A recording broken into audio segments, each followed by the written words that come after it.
네, 김용환입니다. 같이 말씀 묵상하겠습니다. 인류의 역사에서 무엇인가를 뽐내던 화려한 권력을 갖고 있었던 사람들이 있죠. 그런 사람들이 계속해서 그 권력을 잡고 있지는 못하고 먼지 속으로 사라지듯이 다 사라졌습니다. 오늘 본문에 북이스라엘 사람들도 사실은 권력을 잡고 있었습니다. 그런데 아수르 제국에 의해서 힘없게 무너져 버렸죠. 북이스라엘 지파들은 자신들의 이름을 굉장히 자랑스럽게 여겼을 겁니다. 그런데 결국에 다 무너지게 되었죠.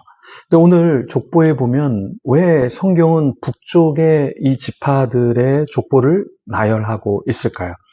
이 북쪽의 이스라엘의 사람들은 사실은 큰 용사라고 불렸습니다. 그러니까 자신들이 볼 때도 굉장히 군대의 어떤 병력이나 힘에 있어서 뒤처지지 않다라고 자부했었죠. 그런데 그들이 결국에는 타 민족에 의해서 무너졌습니다. 성경은 우리에게 무엇을 말해주고 있냐면 눈에 보이는 나라, 눈에 보이는 권력, 눈에 보이는 어떠한 성공은 영원하지 않다라는 것을 말해주고 있죠. 그리고 무엇보다 그러한 것을 자긍하고 자랑하는 자는 결국 그 끝이 망한다라는 것을 보여주고 있습니다. 사람은 자신이 쌓은 힘, 어떠한 권력, 재물을 의지하면서 의기양양할 때가 있습니다. 근데 하나님께서는 그런 것은 잠시 있는 것이다. 잠시 있다가 사라지는 것이다. 그렇다면 너는 무엇을 의지하고 있느냐? 때로 우리는 스펙을 의지합니다. 때로는 우리는 인맥을 의지합니다. 때로는 나의 지식을 의지합니다. 그런데 주님께서 원하시는 것은 군사력도 아니고 전투력도 아니고 기동력도 아니고 어떠한 인간의 능력이 아니라 하나님만을 자랑할 것을 우리에게 요구하고 있는 것이죠. 그래서 오늘 말씀을 같이 더 묵상하면서 우리가 어떠한 인생을 살아야 될지 같이 고민하면 좋겠습니다. 1절부터 읽어보겠습니다. 사갈의 아들들은 돌라와 부하와 야숫과 시므론 네 사람이며 돌라의 아들들은 우시와 르바야와 여리엘과 야메와 입삼과 스무엘이니 다 그의 아버지 돌라의 집 우두머리라. 대대로 용사이더니 다윗 때에 이르러는 그 수요가 22,600명이었더라. 이사갈의 아들 중 돌라의 집 우두머리들은 대대로 어떤 자들이라고 했습니까? 그 사람들은 대대로 용사였다라고 이야기했죠. 다윗 때에 이르러서는 그 수요가 22,600명이나 됐다고 이야기했습니다. 이렇게 자신들이 용사고 점점 더 수가 많아지는 것을 봤을 때 그 사람들은 그 마음이 어떠했을까요? 아, 이제 됐다.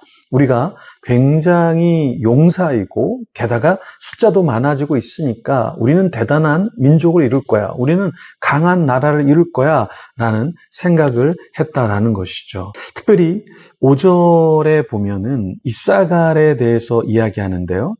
5절에 그의 형제 이사갈의 모든 종족은 다 큰 용사라. 그 계보대로 계수하면 87,000명이었더라. 이사갈의 모든 종족은 그냥 용사가 아니라 큰 용사라고 기록을 하고 있습니다. 그런데 그 숫자를 계수해 보니까 87,000명이나 되었다라고 이야기했습니다. 더 강력한 용사, 게다가 숫자가 더 많았던 이사갈의 사람들, 이런 사람들이 하나님 앞에서 겸손하면 더 좋은데 그렇지 못했다라는 것이죠. 우리가 교회가 크고 유명하고 또 많은 사람에게 사랑을 받는다. 혹은 나의 사업이 점점 커지고 사람들이 알아봐주고 또 많은 사람들이 나를 칭찬한다라고 할 때 우리는 이것이 영적인 싸움이 일어나야 할 터전이라는 것을 인식해야 한다라는 거예요. 우리가 유혹에 빠지고 이런 영적 싸움에서 지는 이유는 무엇이냐면 내가 너무 자만하고 자긍해서 말씀과 기도로 무장하지 않고 또 십자가의 은혜를 망각하면서 내가 이제는 큰 용사야. 나는 대단한 존재야. 하나님도 필요 없어. 이렇게 생각할 수 있다라는 것입니다. 6절에 보면은 베냐민의 아들들에 대해서 이야기를 합니다. 6절에 베냐민의 아들들은 벨라와 베겔과 여디아엘 세 사람이며 이렇게 이야기하는데요. 여기 족보에 보면은 이 베냐민 사람들을 기록합니다. 그런데 사실은 이 베냐민 사람들은 어떤 사람들이었습니까? 이 베냐민도 역시 우두머리고 큰 용사였지만 그 베냐민 지파에서 누가 나오죠? 사울이 나오죠. 그 사울이 나오고 이 베냐민 지파는 어떻게 됩니까? 역사에서 크게 하나님 앞에 칭찬을 받기보다는 그렇지 못한 질책을 받는 그런 지파로 나아갔죠. 전쟁에 나갈 때는 큰 용사였지만 거시적인 큰 그림에서는 하나님이 볼 때는 그렇게 대단한 지파가 아니었다라는 것이죠. 그렇지만 하나님께서는 어떻게 하셨습니까? 그러한 베냐민 지파를 포기하지 않으시고 끝까지 하나님께서는 그 지파를 사용하셨다라는 거예요. 유지시키시고 마침내 하나님께서 버리시지 않았다라는 것입니다. 므낫세 지파를 또 보면 므낫세 지파는 어떠한 면이 있었냐면 15절 마길은 후핌과 수핌의 누이 마아가라 하는 이에게 장가 들었더라. 므낫세의 둘째 아들의 이름은 슬로브앗이니 슬로브앗은 딸들만 낳았으며. 자, 여기에 이 족속에 므낫세 지파에 그 아들의 이름이 있는데 슬로브앗이에요. 근데 그 슬로브앗이 자녀를 낳았는데 딸들만 낳았습니다. 이게 왜 여기에 기록되어지고 우리가 알아야 되냐면 슬로브앗은 딸들만 낳았으니까 어떠한 그 자산을 그 후대에게 줄 수가 없었죠. 그런데 이 슬로브앗의 자녀들, 그러니까 여자였지만 당당하게 그 자신들이 누릴 자산을 달라고 이야기를 했고 그 땅과 그 속한 재물들이 그 딸들에게 넘어갔던 사건을 기록하고 있습니다.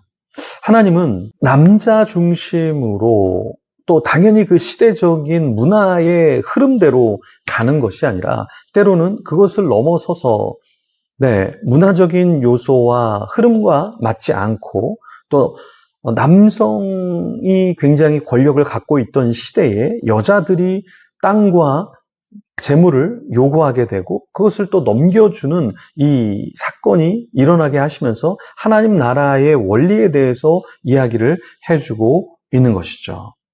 분명히 므낫세 지파뿐만 아니라 그 당시에 많은 지파들이 옷 왜 저렇게 하지? 저건 아닌데 율법적으로 저건 정말 이루어질 수가 없는 일인데 라고 생각할 때 하나님께서는 그것을 허락하셨고 또 므낫세 지파의 사람들은 사람의 편견이 아니라 사람의 잣대가 아니라 하나님의 은총의 눈에서 어떻게 우리가 태도를 취해야 될까라는 것을 고민하고 그렇게 했다라는 것이죠.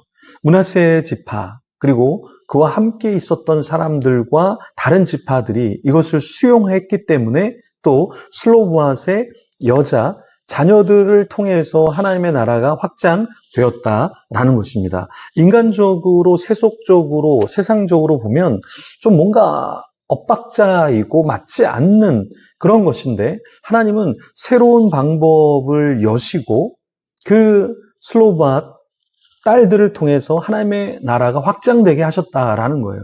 우리가 교회에서 보면 왜 저 사람 저기서 섬기지? 왜 저 사람이 저걸 하지? 이럴 때가 있어요. 교회적인 관점에서 보면 뭐 세상적인 잣대로 봐도 저 사람은 깜이 안 돼. 저 사람은 자격이 안 돼.